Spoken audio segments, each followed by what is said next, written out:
Ay ganito pala ako kapag mag-abono guys. Kukuha ako ng malinis na tubig. Pagkatapos, kukuha ako ng abono. Isang ganito, isang lata. Ilalagay ko dito. Magandang araw sa inyong lahat at nandito tayo ngayon sa ating munting garden or maliit na garden at ipapakita ko sa inyo kung gaano siya kaliit. So ito na guys. Yan. Ito na sila guys. Yan. Ito ay ampalaya pala guys. So nagpractice pa ko ani guys. Hindi pa ako marunong mag-garden guys. Ganyan. Ito na sila lahat. At ngayong araw guys ay meron pala akong dala ditong fertilizer or abono kumbaga. Ganyan.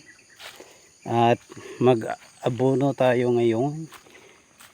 Kukuha lang tayo ng tubig guys para lalagyan natin ng basta. Kukuha tayo ng tubig dito guys sa ating tubigan. Puno na guys, napuno na. Ito na ang ating malinis na tubig. Ay ganito pala ako kapag mag-abono guys. Kukuha ako ng malinis na tubig. Pagkatapos, kukuha ako ng abono. Isang ganito, isang lata. Ilalagay ko rito sa malinis na tubig. At kukuha naman ako ng kalahati na abono. Ilalagay ko naman dito. Pagkatapos, mekos ko na yan. Mekos ko na yan. Ganyan. Hintayin lang natin na matunaw yung abono doon sa ilalim. Mekos lang natin.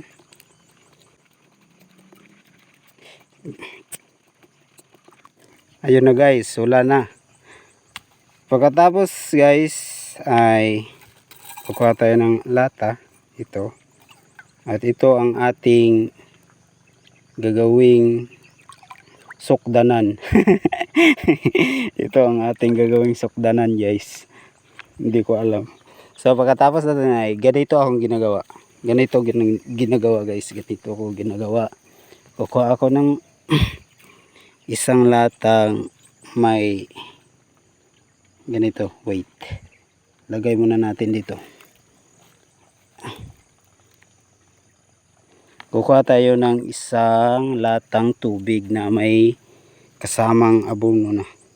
Tapos ilalagay natin dito sa kanyang punuan. Kanyang punuan. Tapos dito naman sa kabila. Para ang abono ay direct to the root. Like, para direct sa kanyang mga ugat guys. Para hindi na masasayang yung mga abono. 'Di ba? Kapag ida-direct lang natin yun, masayang yung abono. At dito naman sa kabila. Ganyan lang guys. Paulit-ulit mo lang yan. Patungo doon. At madali ka lang matapos. Dahil ngayon pa lang tayo gumawa nito guys. And wala pa tayong experience. So, more practice pa para makuha natin ang tamang pag-alaga ng ating maliliit na garden.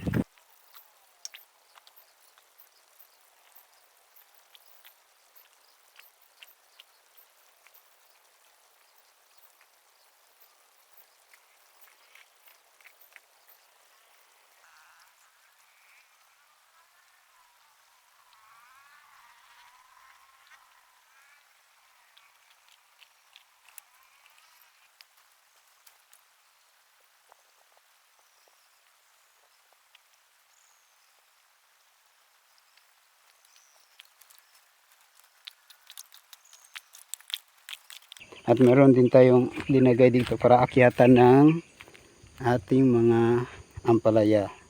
Like dito. Meron na siyang mga ganyan, 'di ba? Patungo doon. So, yun lang guys. So, kakatapos lang natin, no? At maraming salamat sa inyong panonood. So hanggang sa sunod. So